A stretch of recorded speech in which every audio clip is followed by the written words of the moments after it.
Sir, magandang hapon po. Good afternoon. Kami po ay mga researchers sa National Historical Commission. Siguro bago po natin simulan yung interview namin sa inyo, papakilala lang kami. Ako po si Ferdinand Gregorio, history researcher po ng Research Publications and Heraldry Division ng NHCP. Ako naman po si Joyce Vedasco, currently detailed din po as history researcher sa RTHD. Ako po si Marquez Rocamora, sa RTHD din po, history researcher too. Opo.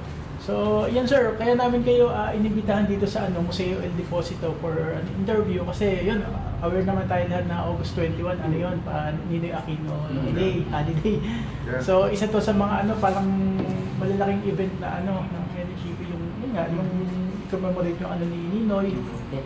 Tapos, usually talaga kami, gumagawa kami ng mga interview sa yung mga tao na historical personages sa Philippines, tsaka yung mga tao na talagang alam namin na may share, may contribute para mas madagdagan yung kaalaman natin sa sa kasaysayan ng Pilipinas. So ngayong buwan since August, kayo po sir sa Atom yung napili namin, or salamat na pagbigyan niyo po kami sa sa interview namin. Thank you also. So sir, tanong namin, parang okay na ba pakilala po ninyo yung mga sarili ninyo para magkaroon kami ng mas malalim na pagkakakilala sa inyo? Bob Bohol, 30 President ng Atom. Yeah, I'm Bien Gonzalez. I'm the current Secretary General of Atom. So sir, si Sir Volk o Volk? Volk, opo. Ilang years na po kayo sir sa Atom? At saka paano po kayo paano kayo napasok ang member? Yeah. Actually, that was immediately after the May 2022 elections. So August 21, 2022 nag-swear in ako kasi nabalita ako from a friend na itong Atom are now accepting new membership, new blood, no? And then pumunta ako sa Bantayog ng mga bayani because it was also the August 21 commemoration nung time na yon, and 4 months after elections yun, and of course we all know what happened. The veterans of Atom decided that they want to revitalize the group. Andyan naman sila pero they have been a commemorative group since the post-EDSA times, diba? Andun lang naman sila, hindi na sila ganun ka-active politically. So, nung time na nag-share ako, kasabay ko sila Prof. Xiao. Kami yung tell you frankly, sumali ako sa Atom dahil gusto ko lang talaga ng t-shirt na yun lang talaga yun. I was maliit pa ako, nabasa ko na yung mga original magazines na so been very aware of the group and the legacy that they carry. Okay sir, thank you. Si Sir Riel po. Yeah, on my case naman kasi you saw in what's tama 2023. So after nun, I think part ng naging program nila was to revive yung ROAR. No, and ginawa ng Atom yun sa Ayala. So kasi I'm from a group of bikers So kinontak ako ni Voice para mag-participate doon sa gaganaping ROAR. And since then, naging regular na partners na yung group namin sa bikers sa Atom, and until finally he invited me to join Atom. Of course, familiar naman ako sa Atom way back before pa. In fact, you would see doon sa pictures pinakita ko sa inyo kanina, used to join yung original ROAR back in the 80s. I was barely 8 years old, 9 years old at that time. So, yun. So, alam ko naman yung Atom. So, when he invited me to join Atom, of course, I said yes. So, yun. Doon nag-start until they offered me the position of SecGen, in which nag-comply naman tayo. Okay, so, thank you sir for those information. Apo. So, now, proceed tayo sa Atom mismo. So kami sir, kasi yung Atom, of course associated siya kay Senator Ninoy Aquino, yung August 21 movement. Paano kayo sir paano ba na-form yung Atom? Well, si Butz Aquino, yung kapatid ni Ninoy, That was actually immediately, siguro a few days after the burial of Ninoy, August 31, 1983, no?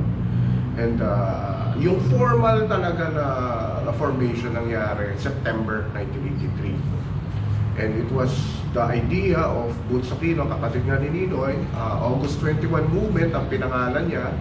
And then tinawagan niya yung classmate niya na si Reddy Herman. Yung anak niya very popular pa rin ngayon sa mga vlogs na si Alan Herman. But at that time, yung father, si Reddy Herman, classmate ni Boots sa Ateneo, schoolmate, and he was the one who coined the acronym ATOM. So August 21 movement, and then sabi nga ni Reddy, okay yan ganda ng pangalan, ATOM. Tapos una, hindi pa nag-gets ni Boots, sabi, anong ATOM? August 21 movement, ATOM. So yun yung original acronym. And then, basically, the objective is to seek justice kay Ninoy sa pagkakapatay sa kanya. And not only Ninoy, pero yung mga mga biktima rin ng martial law ng timeline. So, ayun, salamat po, sir. Yung sir, itanong ko, so, ganun pala siya nagsimula kay Senator Boots Aquino pala. Yes. Of course, kapatid ni Ninoy. Senator Ninoy. Yung sir, aware kayo bukod dun sa sa pagkuha ng justice kay Ninoy. Talagang yun yung sole objective kung bakit na form. May iba pa po bang objective yung ATOM base dun sa pagkakaalam nyo? Nung early years, aside from seeking justice ng kamatayan ni Ninoy. Kasi nun eh. Of course, initially, that was justice for Ninoy. But eventually, of course, lahat ng mga victims during that time, victims ng martial law, pinaglaban na rin ng August 21 movement. Of course, we know for a fact, hindi lang naman si Ninoy ang Senator Ninoy victim ng martial rule. Marami pa. So that's why, if you would see, meron din na justice for Ninoy and justice for all. And to add, sige, I'd be more off the record in my answers, but you can put it on record. Ang August 21 movement, bukod doon sa pag-seek ng justice, ay very kasi yung pagkakapatay kay Ninoy ng time na yun, that a lot of Filipinos were enlightened, were talagang outraged doon sa nangyari. Almost, yung mga iba nga parang, nagtara, tanghaling tapat, pinapatay yung isang popular na political leader, airport pa natin, international airport. So, ATOM was basically formed, of course, number one, to seek justice, but number two, to really bring down the dictatorship. Kasi there was no way to go at that time but to do that already, kasi it's been so many years. Pero of course, yung time na yun, it was really very impossible to think that the dictatorship will fall down.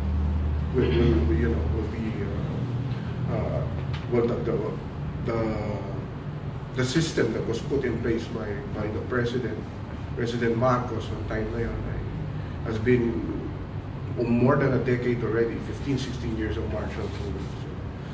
Pero, come to think of it, it took only 3 years. No? Pero somehow, yung mga sinasabi nga ng iba, yung pagkakalibing kay Ninoy, how many people went to the burial? According to the local records, 2 million ang sa local, no? Pero pag tinanong ng mga foreign journalists, at sasabihin nila 6 million. More than. 6 million na nakipaglibing. So doon pa lang. Only in Manila po? Yeah, during the burial itself, no? Yung kasi from Santo Domingo siya.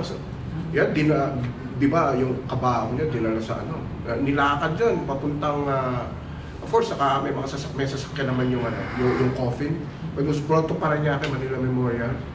So yung from Santo Domingo Church sa Quezon Avenue, going to Parañaque, Manila Memorial, that took almost 10 hours? Almost one day. To reach kasi sa dami ng tao. So yung sir, yun nga, nagkaroon ng ATOM nung 1980 September. Yun, yung membership niya, talagang yung sobrang, pa siya, biglang dami agad yung pasok ng member, o talagang sila, yung kumbaga, hindi naman guerrilla tactic, pero yung talagang nag-invite sila, yung mga founding members ng ng kaibigan, hanggang sa dumami. Ganun po ba yung sistema? O kusang nag-volunteer na po sila na gusto nilang makilahok sa inyong organisasyon dati? Actually, from what we heard, diba? From what we heard from the regionals is marami talagang ma-attend doon. Voluntarily po. Yeah. Talagang pag Yung may jogging. ano sila. Yung jogging yung naging recruitment. Jogging. So, if I may share, yung sa Luneta, ganun eh. Yung roar. Before, yung roar, yung unang roar, no?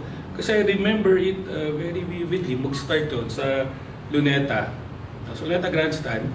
So, mag-walk yun and mag-jog from Luneta going to Baclaran Church. And after doon, of course, syempre, it's a Sunday, may mass. So, parang naging ano namin yun eh, with my family. Parang naging family day namin yung Sunday. It's a Sunday, so it's family day. So, doon na namin i-spend. So, sasama kami sa roar, mag-jogging kami or mag-walk kami, at then we will hear mass. So, after noon, the rest, we'll have lunch. Typical family day. Kaya nga, nag-sinashare ko nga kay Press of Volts noon, at that time, it was very festive eh. Yung time na, it's very festive. Siguro makikita nyo naman doon sa mga ibang footage. It's very festive.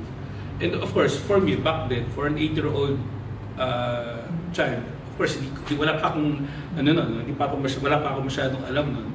But of course, my parents, sila yung nagturo sa amin. Of course, siyempre, yung parents ko, dinala kami doon. And especially my father, talagang tinuro niya sa amin yung kung ano yung kahalagahan ng pinaglalaban natin dun sa roar, kung ano yung kahalagahan ng kalayaan, freedom, diba? And part of it, sinashare sa akin ng father ko, ano yung mga principle na ipinaglalaban ni Ninoy, ni Senator Ninoy Aquino. That makes me interested sa kanya. So from that time, nag-study ako ngayon. Pinag-aralan ko yung buhay ni Ninoy, then kung yung mga pinaglaban niya, and eventually, yung mga naging sacrifices niya for our country, in which that led to EDSA People Power. Yung to add to that, yung jogging nga, yung kinikwento nga ni Pian, he was lucky enough to be there. Kasi ako, hindi ako naka-attend doon. I have a different experience. Pero dun siya talaga dumami. So the first roar was around 17 to 21 participants. Pero yung recruitment ng Atom, doon sila dumami. But initially, it was only the Ateneo classmates, schoolmates of Boots. Yun ang mga initial members. And then, nakaisip sila ng initiative na roar. And then yung sa jogging, marami ng tao nakakakita sa Luneta. Naiinganyo mag-join. Okay po. At maliban po sa jogging na napag-usapan, ano ba po sa tingin nyo yung isang campaign or movement that was led by Atom na sa tingin nyo mas napagkaisa pa yung mga tao leading to the People Power Revolution? Siguro yung... Sige. Siguro yung pinaka-major talaga, Tarlac to Tarmac. Yung Tarlac to Tarmac, ginawa ito January 1984. And then, natapos siya ng first week of February 1984. It was meant to trace the life of Ninoy Aquino. Sinimulan niya sa Concepcion Tarlac. Jogging pa rin yun. Pero hindi siya umihinto naman siya, hindi naman siya, may tulugan naman. Natutulog naman sila. Kaya lang, tumagal siya, so supposedly few days lang yun. Kaya lang tumagal siya ng several days kasi it was very challenging dahil hinaharang sila ng military noong time na yun. But yung Tarlac to Tarmac na yun, from Concepcion Tarlac, and supposedly it ended at the Manila International Airport. Pagka yung total participants nung ilang araw na yun, it was more or less 1 million then. So it was the second biggest gathering of people since the burial of Ninoy Aquino. So yun, even until now, a lot of the more prominent political personalities attribute their political awakening dun sa Tarlac to Tarmac. I could mention some, pero yun. So siguro, Joyce, if I may add dun sa sinasabi ni Vots, just to answer your question. Siguro aside doon, kasi yung Atom kasi nag-provide ng avenue sa mga Filipino people back then, na you have to remember, for the longest time, suppress yung freedom of speech natin, diba? So yung time yun, after ng assassination ni Senator Aquino, parang lumakas yung loob ng mga tao, no? And siguro vital part na naging role ng Atom doon was they gave an avenue to the people para ma-express yung nasa sa loob nila. Nagpalakas sa loob ng tao. Yes. Kasi mga natatakot eh. Oo, una natatakot. So pag nakikita nila na meron sila makakasama, diba? So lumalakas yung loob nila. Gusto ko sorry alam mo yung roar na yan at yung Tarlac to Tarmac, brainchild ni Relly Herman yan, co-founder. So Boots Aquino always attributes Relly as the brains of the revolution kasi dami niyang ideas initiatives. Yung sir, pala yun.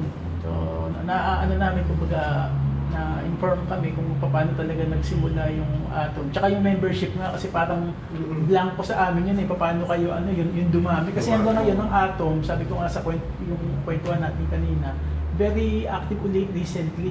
Kaya ayun na. Pala sir, tanong ko din. Kasi Atom Ninoy Aquino, ano yung pagkakakilala ng members ng kunyari yung ng mga Atom kay Ninoy as a political figure na hindi natin nababasa sa libro ba? Ba kayo? Paano yun siya i-describe? From the original group to the new generation? Yes sir, yung mga naikwento po sa inyo. Sige, ikaw na. Sige. Well, of course, yung original group, there's always the kilala nila si Ninoy. But there are also a lot of them who, kasi remember Ninoy, before he tried coming home and got murdered in the airport, he was away for 3 years And aside from that, before he went to the States, 7 years siyang kinulong. So halos talagang ina-isolate siya ng dictatorship para makalimutan ng tao. But of course, marami nung time na yon na nag-join ng Atom in the 80s, in fact, did not really recognize Ninoy anymore. Pero nung pinatay siya, dun siya nakilala ng mas ako nga I was grade 6 Siyempre hindi pa ako Atom noong 83. But yung Santo Domingo kasi nasa tabi ng school ko yun. So nakita ko yung ako mismo na hindi ko naman siya kilala. Mas nakilala ko siya. And the same goes with the original members. Even until now, the new generation, a lot of the new generation, the youth today, mga 20s, 30s namin na members, hindi naman nila kilala na si Ninoy. But they know the legacy of Ato kasi some of them know na malaki naging role sa people power. Salamat po sir. So may idea kayo sir kay Ninoy, baka may na-comment sa inyo yung mga elders kung sino ba may favorite hero sa atin na naging inspiration niya para talaga yung si Rizal. Rizal Malaking influence na Rizal sa kanya.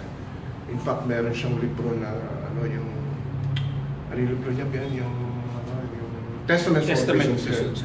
In fact, may dala akong kinote niya yun ilang beses si Rizal. Kasi kung titinaw mo, both of them parallel yung life nila na tinahak. They were both jailed, and they both went into exile. Bumalik, nag-decide dahil gusto makasama yung mga kababayan nila. Pero pagbalik, alam naman nilang may chance na mapatay sila. Pareho ng tinahak yung landas nila. And even nang nakakulong pa si Ninoy, talagang yung strength, Ninoy is able to get some strength and motivation sa mga words ni Rizal and yung life nga ni Rizal. And to may add, pareho sila ni Dr. Jose Rizal, pareho silang for peaceful transition of power. And siguro sa mga interviews din ni Senator Ninoy, di ba napapanood din natin na mention niya si Gandhi, Gandhi's indomitable spirit, yun yung naging isang motivations na.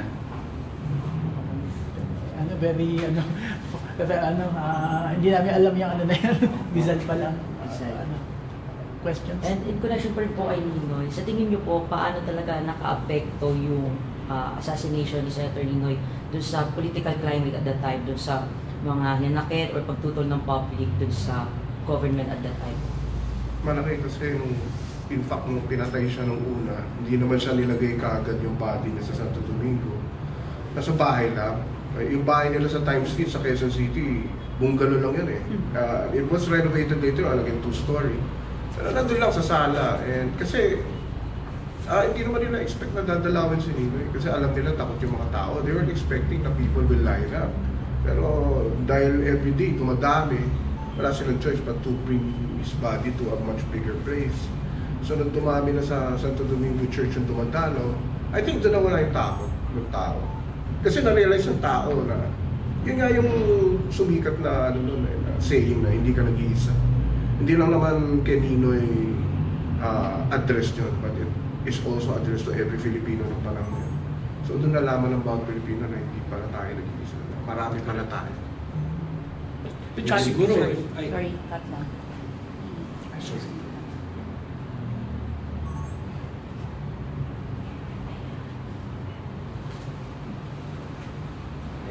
May tanong ka na, ano ka na, raise your hand lang. So siguro to continue, to add on to sinasabi ni Boss, kasi siguro nakita ng mga Filipino people noon that Ninoy is willing to give up his life, sacrifice his life for a worthy cause. Even though marami na nag-warn na huwag Yes, ka bumalik. because Senator Ninoy ran where the Braves dare not go eh. Diba? It was his impossible dream.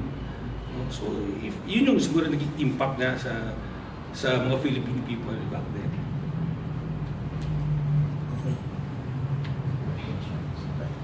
Okay, thank you, sir. Ayun. Punta kami, sir, dun sa next question po namin.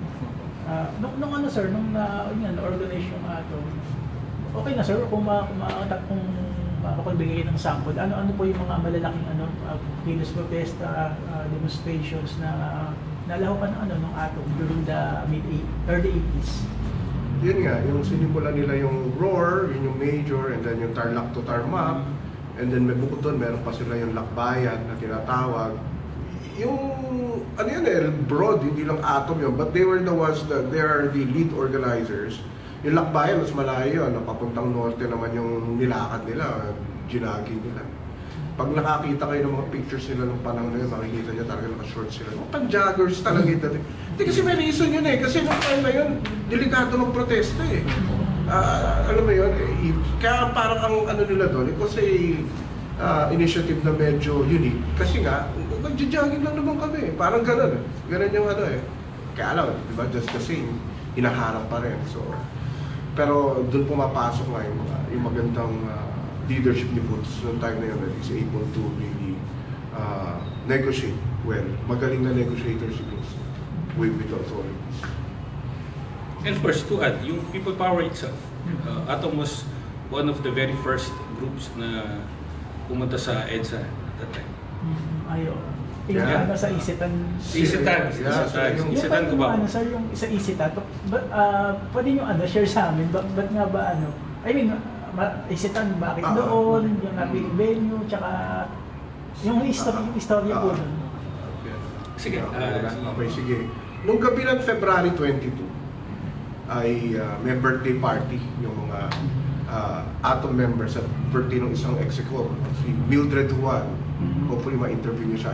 She is actually one of those na gusto natin ma-interview. Pero that was the time when they heard on radio that Ramos and Enrile was defecting. So it wasn't, they were not really, initially were not really believing that it was for real, na moro-moro lang yun. So talagang yung meeting ng Execom was to, initial idea is to turn it, we have to, hands off tayo dyan. Hindi tayo sigurado dyan, baka it's a trap. Ganun yung mindset ng mga tao nun. Kasi both Enrile and Ramos were part of the dictatorship.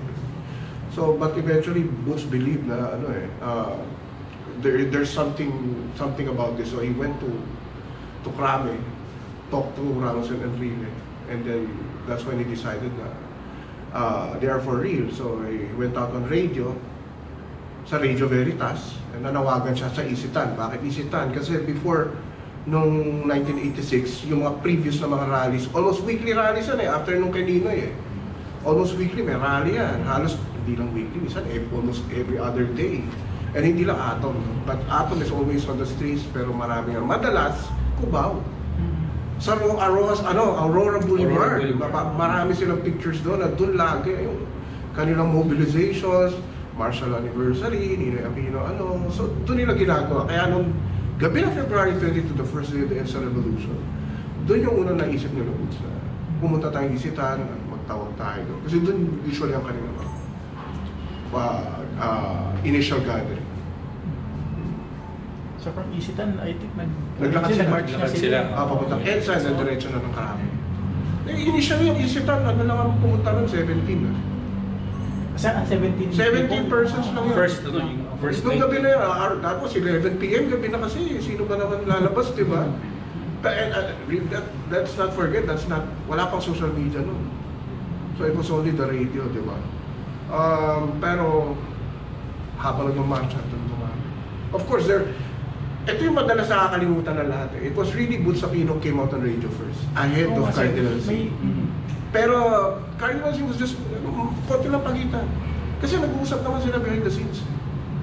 So it was Cardinal C and Boots talking behind the scenes. And Boots went out on radio first, called on the people to protect the rebel soldiers. Ganun na din yung ginawa ni Cardinal C in support of Boots Aquino. And then, of course, pagka ang Prince of the Church ang nanawagan, Katoliko tayo, yung bansa natin, majority. So, of course, susunod. Still, sir, related to Atom, siyempre po, Atom was founded during tumultuous times in our country. Ano po yung masasabi yung challenges coming from the first members? Can you cite some of the major challenges that was faced by the group? Organizing people to fight against the dictatorship during that time? Well, for one siguro, yung time zone was different from now. Nung 80s, as we all know, freedom was suppressed, no? So they cannot express freely, diba? They cannot mobilize or assemble freely, like right now, because it's been we are being protected by our constitution, diba? So I think those were the challenges na hinarap ng mga original Atom members, but in spite of that, they were able to hurdle the challenges. No, at they were able to be successful in a way na namulat nila yung taong bayan, no, na impart nila i-share nila sa taong bayan kung ano ba talaga yung ipinaglalaban para sa Pilipino. Yun kasing one of the challenges din talaga nung time na yun is siguro we have to understand, we have to remember na nung first quarter storm, panahon na ni President Marcos ito, a lot of those protesting on the streets are mostly students coming from universities, di ba? Bibihira yung even the middle class are not known to be, to have organizations that are formed in the 70s. Noong 80s, Atom was technically the first middle class organization. Kasi it was formed by middle class people. Not even, siguro we can even say some of them, a lot of them are elite, came from the elite. Ateneo eh. Sila yung mga co-founders eh. So if you want to compare it to the Spanish times, parang may stratos, di ba? Parang ganun sila. So, ang maganda doon sa Atom, there is a challenge to bring out, to raise awareness even for non-activist Filipinos. Nagawa ng Atom kasi nagkaroon ng avenue. Then yung mga Atom members, hindi mga mukhang aktivista eh. Mga mukhang pangkaraniwang Pilipino, mga negosante.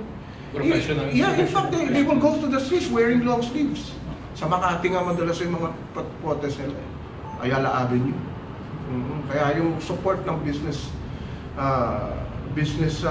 groups noon, Makati Business Club was very active, lalo na noong 83 to 86 in bringing down the dictatorship. And that was the yellow confetti. Yellow confetti. So sir, lang, curious lang ako kasi Atom, ayun nga, may mga businessman, Marami. May yan sir, may funding po ba kayo na yung parang revolving fund na pinapaikot? May dues ba na binabayaran yung members? Sige. They have a monthly due yung time na yun. In fact, hindi lang monthly. Pag may meeting sila, meron silang parang tithing na tinatawag. Hindi naman formal yan, pero talagang naging nila. Kasi a lot of them are capable, willing and they are capable financially. So hindi mahirap sa kanila na makapag... but aside from that, of course, they got funding somewhere. Marami kasi mga businesses or businessman noong time na yon na hindi na rin masaya sa business climate. Bagsak ang ekonomiya since hindi na yung was assassinated. para bang a lot of the businessmen then thought that we have nowhere to go, we have lost everything, nowhere to go but up. So para bang yung risk talaga hindi na sila natatakot sumugal sa isang organization or even to protest by themselves. Sabi ko nga, nabanggit ko kanita, Makati Business Club. So, I don't know if the new generation still know this, but Makati Business Club, Boots Aquino, and some of the other opposition leaders at the time were actually one of the founders of the buhay pa tong group na to ngayon, Bagong Alyansa Makabayan. Imagine, Makati Business Club. So they were politicized noong time na yun. Kasi nga, yung mga negosyo nila, wala, magsakit. So they are willing to fight. Ganun na yung ano eh. And aside from that, the fact na Boots Aquino's business, yung office niya ay nasa Mofire sa Makati rin. Fiberglass ba yan, sir? Oo, kinonvert yan sa naging office ng Atom yun. Okay. Yung business office niya. So dun yun yung birth ng yellow confetti. Sa Ayala yun. Yun yung alam Ayala Avenue, mga confettis. Normally yun, what's yung yellow paper, no? Sinashred nila tapos tinatapon nila from buildings, inahagis nila. Ano yun eh, it was yung idea na yun ay naisip ng group of 7 businessmen, not really related to Atom, pero para pareho na rin sila ng pananaw. Akala nga nung iba Atom ang nag-organize ng mga yellow confetti, pero in fact hindi naman. Pero nagkakaroon ng meeting of the minds. Every Friday, 4 o'clock, 5 p.m., sisimula na maghagis sa mga yellow confetti from the buildings. Yung mga empleyado. Mga anong year yan, sir? Yung 84 to 86 na yan. Halos na yan, regular na yan. Every week nga yan. Minsan nga may Wednesdays pa sila. Wednesdays, Fridays. And sabi ng mga Atom veterans na nagkikwento sa amin, noong time na yun, para siya naging tourist attraction. Dinadayo yung Makati. Kasi alam nila, pag Wednesday 5 o'clock or Friday 5 o'clock, labasan na yung mga empleyado, ayan na. May rally na. Pero yung rally na festive. Sabi nga nila, parang festive, parang ganun eh. Ganun yung maging protesta. So, lipat lang tayo sa present time na. Fast forward lang po. Ano po yung masasabi nyong paano na ipapakita at na ipaparamdam ng Atom yung legasiya po ninyo at Ninoy Aquino sa kasalukuyang panahon po natin? Sige. Sabi ko nga kanina, we were initially just wanting to defend the history, the legacy of Atom and the Filipino people, especially sa EDSA Revolution na. Kasi alam naman natin in the past decade, laganap ang mga fake news, history distortion, history revision. That's one of the major talaga objectives ng Atom, new generation. But because of what is happening in current political climate, nakikita natin yung lantanang paglabag sa Constitution ng ilan sa ating mga leaders. So, of course, sabi namin sa leadership right now na we can't just stay silent. Otherwise, yung dinidefend natin, gigising na lang tayo, wala na yan. So we have to speak out, aside from the fact na I think there is a lot of people who still remembers yung legacy ng Atom nila Boots, no? But are still hoping that Atom will say something about the current issues, which is ginagawa naman namin. Because ang objective lang naman nun is immediately after EDSA kasi talaga, Atom was one of the major groups who campaigned for the ratification of the 1987 Constitution. So yung ating Constitution ngayon ay, sabi nga anak yan ng EDSA Revolution at ng struggle ng martial law, no?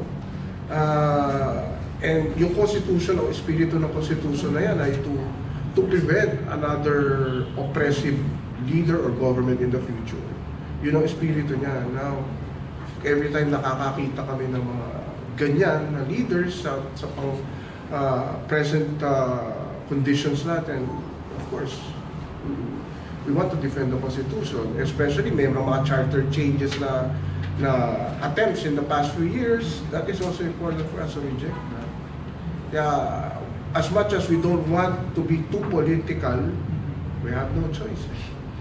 Because they were forcing us to do that. And sabi nga namin sa statement namin recently, yung atom na nasa museum na lang, we have no choice but to bring it out in the museum, outside of the museum.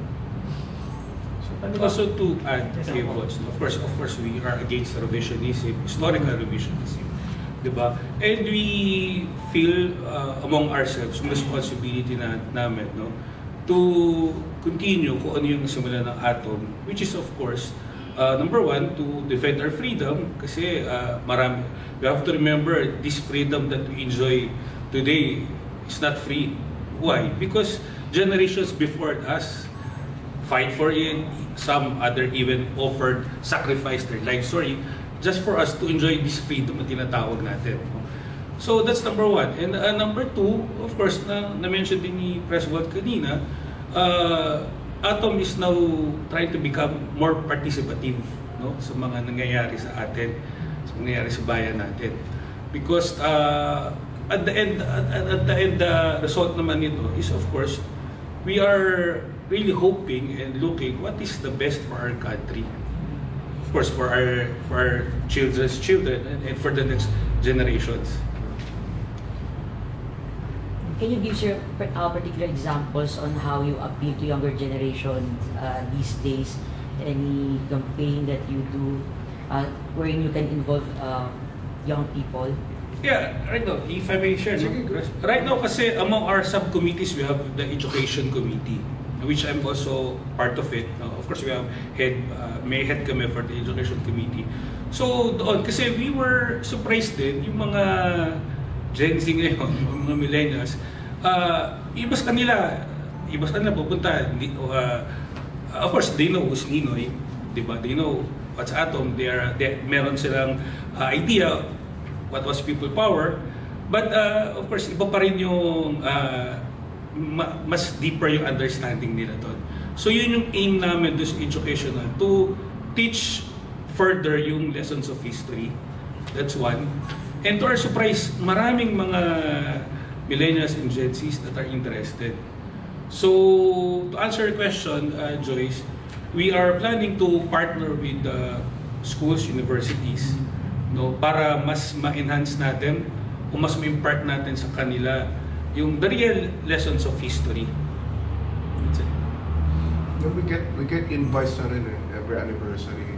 Sa anniversary, Ninoy, mga schools na rin na nagre-reach out.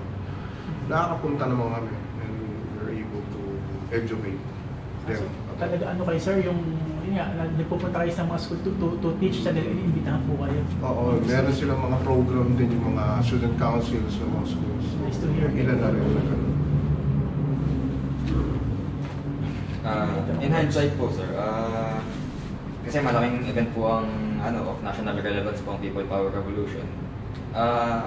Over the course of those events, ano po ang pwedeng maklaim ng Atom na sariling contribution niya, na particular sa Atom, over the entire events of EDSA, leading up to the overthrow of the dictatorship? Ano yan kasi before Atom, ang mas prevalent na cultures ng mga protesta at activists noon ay medyo we can see a little leaning towards violence, di ba? Aggressive sila, especially when the first quarter started. We're not really judging whether that's right or wrong naman. No? We have different ways of of fighting oppression. Pero with Atom kasi the difference is they decided to embrace yung active non-violence. So which is still in line with what Ninoy believed, which is non-violent. So dun pa rin yun.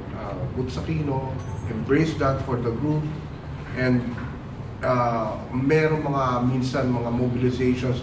Sige, if you search some of the old pictures that they have, meron silang mga talagang pinopropagate nila yun na meron silang isang malaking tarpaulin, hindi pa tarpaulin nun I think wala pa tarpaulin noong 80s, yung mga placard na giant, talagang nakalagay doon na power without arms. Talagang emphasize yun kasi nga active non-violence. And I think yung ganung kultura ng Atom, which is basically demonstrated sa jogging, kasi there's nothing violent about jogging, di ba? Protest jogging, pero di ba? Very siya in fact, very engaging pa nga sa mga non-activists yun. Pero palagay ko yung EDSA hindi magiging non-violent kung wala yung doon na punta eh. I mean, they started something that maybe a lot of people, decided to really believe in. And every time na hinaharang sila ng mga pulis noon, ang ginagawa lang nila is to negotiate. To negotiate talaga. Kasi alam naman natin, even in other countries, pag may mga ganung confrontation between police, soldiers, and the rallies, it always ends up in violence. Pero with Atom, I would say very, there are some that ended up in violence, but these are uncontrollable circumstances, and it really, yung violence came more from the end of the government forces at time then. Sila yung mga nagpapaputok ng baril, sila yung nagpapasa yung mga water cannons na inaano nila sa mga tao. So, wala nang kontrol ng Atom. But definitely that played a role in the way that the EDSA Revolution or the People Power Revolution played out, being non-violent. Kasi nga, yun nga, sabi ni Sir kanina, Ninoy, siya, parang result talagang niya, yung non-violent. Kaya siguro na-i-apply ng Atom sa ganun yun. Pero there was a struggle nung una kay Boots, nung pagkamatay ni Ninoy. Kasi he was contemplating of taking up arms na rin eh. Doon sa Aquino. Oo, initially. Oo. But of course, yung non-violence won. Nanaig sa kanya yung ni Ninoy na... Kasi, I mean, let's face it, siguro naman kahit sinong may kapatid na pinatay ng ganong kalantaran. I mean, magagalit ka talaga.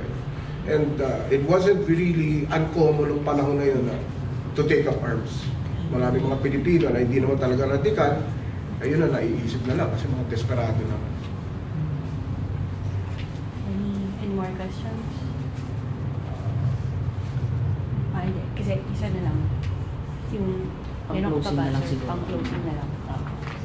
Ayan. Sige.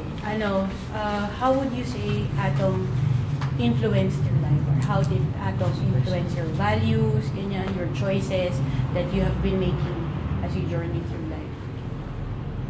Well, of course, number one, personally, of course, we don't only think of ourselves, but most importantly, we think of other people. How would yung courses of actions natin, how would affect other people's lives, di ba? And of course, yung love for your country, na you will always do what is right, and on the best of your capacity will do things that would really further develop on yung the things that we have to improve. So basically, yun naman yung essence namin sa Atom. We don't only work for ourselves, but most importantly for others.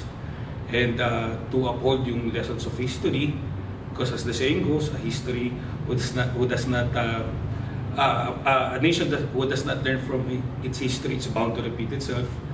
Siguro naman nangyayari, nakikita na nagiging very obvious naman sa atin. So that's it, So also sa Atom kasi we don't only as I mentioned by Defaults kanina, very sa atin yung non-violence. Yung non-violence, we seek for reforms, but for a non-violence act. Pwede naman pag-usapan bakit kinakailangan tayong sigawan. Diba? Everything can be settled naman sa maayos sa pakikipag-usap. But why should we take arms? Diba? Rather than doing that, we sit on the table, discuss everything, for a better future for all. That's it. Ako kasi, nung pinatay si Ninoy, sabi ko nga kanina, grade 6 ako. And then nung EDSA Revolution, I was brought by my parents then for 3 days doon. In fact, nasa labas kami ng Malacanang noong February 25, the night of February 25. But in between 83 to 86, madalas kumabasa na yung Atom sa mga newspapers na mosquito press, yung tinatawag na mosquito press ng time na yan. Mr. and Miss, dahil yung father ko, madalas dami collection noon. So, kung sila nakilala sa radyo, sinusubaybayan ko yun. And palagay ko malaking effect sa akin kasi hindi naman ako sasali ng grupo ngayon. Ganun yun lang. Yung talagang is obviously, it has affected my life, and even if during the post-EDSA ay medyo bumalik din ako sa mga private undertakings, in my work, sa corporate world, hindi ko na nakalimutan yung, of course, sabi nga ni Ben ay pagmamahal sa bayan. Medyo cliche for some to hear that kasi dami lang nagsasabi yung very na minsan nga parang lip service lang. Pero for someone like me who lived through those times and nakita ko kung paano naging heroic ang mga Pilipino noong 1986. Sabi nga nung gabi na yun na nag-celebrate ang mga Pilipino na malaya na ulit tayo, hindi ko makalimutan yan hanggang ngayon. And hindi ko makakalimutan kung saan galing yung lahi natin. Hindi tayo lahi ng mga duwag. Hindi tayo lahi ng mga duwag.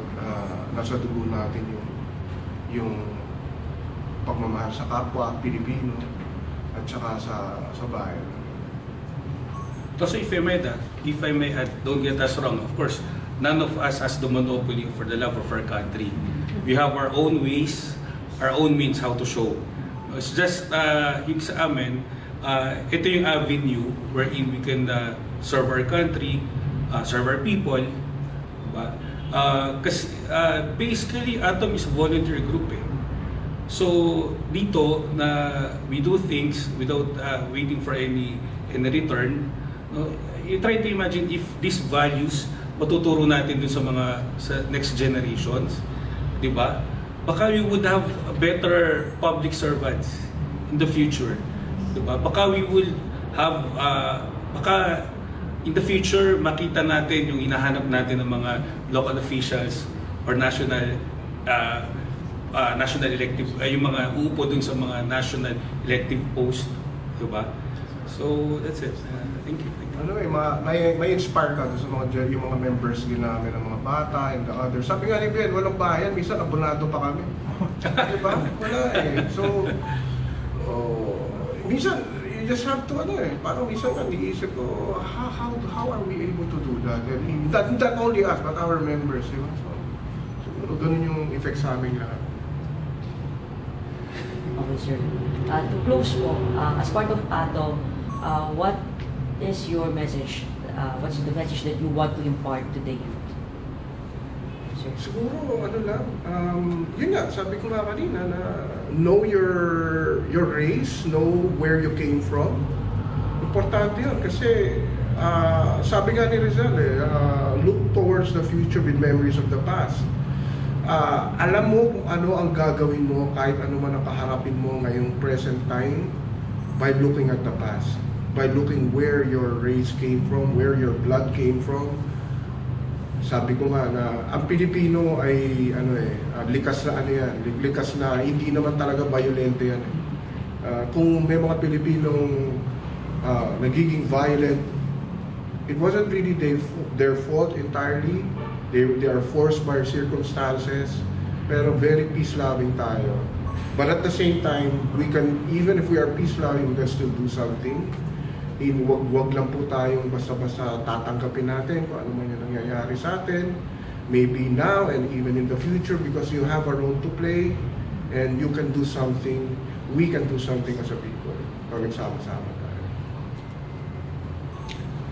Siguro, for the youth of today, our country, our race has a very rich culture. Marami tayong mga naging struggle. And throughout that struggle, we were able to achieve what we have aspired for. Napaka-daming pwedeng matutunan sa history natin mga Pilipino. So sadly lang nowadays maraming fake news, maraming side of the story, maraming version of the story, their own narratives. Sana maging mapili yung mga kabataan natin ngayon. Piliin nila kung ano talaga yung tunay na aral ng history. At gaya nga sinasabi, ang history may resibo yan eh. Nakabatay sa mga ebidensya ng pangyayari, nakabatay sa mga salaysay ng mga taong present mismo ng mga panahong iyon.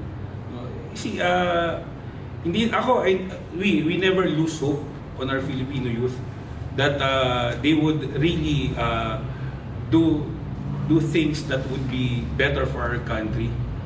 If I may borrow nga sa salita ng ating bayaning Senator Ninoy Aquino on his letter to President Pinoy, remember, there's no greater nation in our world but our country, no greater people than our own. So we need to serve them, we need to love our people. Yun lamang po.